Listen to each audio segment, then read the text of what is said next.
Park circus ময়দানে দূষণ বিতর্ক মামলা। বইমেলা ময়দান থেকে সরিয়ে পার্ক সার্কাস ময়দানে করার পরিকল্পনা হয়েছিল, কিন্তু দূষণের কারণে সেই নিয়ে মামলা হয় হাইকোর্ট। সেই মাঠেই সার্কাসের জন্য অনুমোদন দেয় কলকাতা পৌরসভা। বইমেলা পার্ক সার্কাস ময়দানে করার কথা ছিল, কিন্তু দূষণের কারণে সেই নিয়ে মামলা হয় কলকাতা হাইকোর্ট এবং সেই মাঠে এবার সার্কাসের জন্য অনুমতি দিয়েছে কলকাতা পৌরসভা। সেই মাঠেই সার্কাসের জন্য অনুমতি দিয়েছে কলকাতা পৌরসভা। পার্ক সার্কাস ময়দানে দূষণ বিতর্ক মামলা। বইমেলা ময়দান থেকে সরিয়ে পার্ক সার্কাস ময়দানে করার পরিকল্পনা ছিল, কিন্তু দূষণের কারণে সেই নিয়ে মামলা হয় হাইকোর্ট। আরো বিস্তারিত জানো, ফোন লাইনে রয়েছেন প্রতিনিধি পীযূষ কান্তি নাগ। পীযূষ দা, হাইকোর্টের তরফ থেকে এই বিষয়ে কি জানানো হচ্ছে? দেখো, পার্ক সার্কাস ময়দানে সার্কাস একটি সার্কাস কোম্পানিকে অনুমোদন ঘিরেই কিন্তু এই মামলা। পার্ক সার্কাস ময়দানে আদৌ সার্কাস হবে কি? পয়লা ডিসেম্বর থেকে যে শুরু হওয়ার কথা ছিল, সেই সার্কাস কি চলবে তা নিয়ে এই মামলা।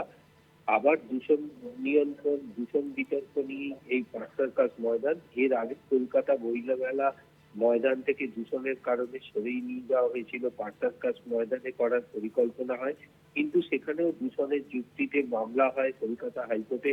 2008 সালে এই মামলার রায়ে হাইকোর্ট দূষণ নিয়ন্ত্রণের যুক্তিকে মান্যতা দিয়ে বইমেলা সরিয়ে নিয়ে যাওয়ার নির্দেশ দেয়। সেই মাঠেই সার্কাস করার জন্য এক সংস্থাকে অনুমতি দিয়েছে কলকাতা পুরসভা। 1 ডিসেম্বর থেকে এই পার্ক সার্কাস ময়দানের একদিকে এই সার্কাস করার অনুমতি দেওয়া হয়েছে। সেই সিদ্ধান্তকেই চ্যালেঞ্জ জানিয়ে এই জনস্বার্থ মামলা। আবেদনকারীকে যে অভিযোগ যে হাইকোর্টের নির্দেশ এবং দূষণ নিয়ন্ত্রণের বিধি না মেনেই এই অনুমতি দিয়েছে কলকাতা পুরসভা। কলকাতা পুরসভার ভারপ্রাপ্ত প্রধান বিচারপতি ডিভিশনের বেঞ্চ যখন পুরসভার কাছে জানতে চায়, তখন কলকাতা পুরসভা জানায় যে অনুমতি দেওয়া হয়েছে। এরপরেই অনুমতির কথা স্বীকার করেন। এরপরেই ভারপ্রাপ্ত প্রধান বিচারপতি ডিভিশন বেঞ্চ নির্দেশ দিয়েছে যে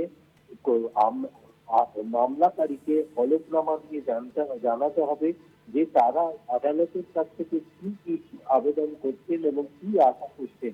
আগামী বুধবারের মধ্যেই হলফনামা দিয়ে জানাতে হবে। তাদের হলফনামা পাওয়ার পরে আদালত তার পরবর্তী সিদ্ধান্ত গ্রহণ করবে। ধন্যবাদ পীযূষ দা।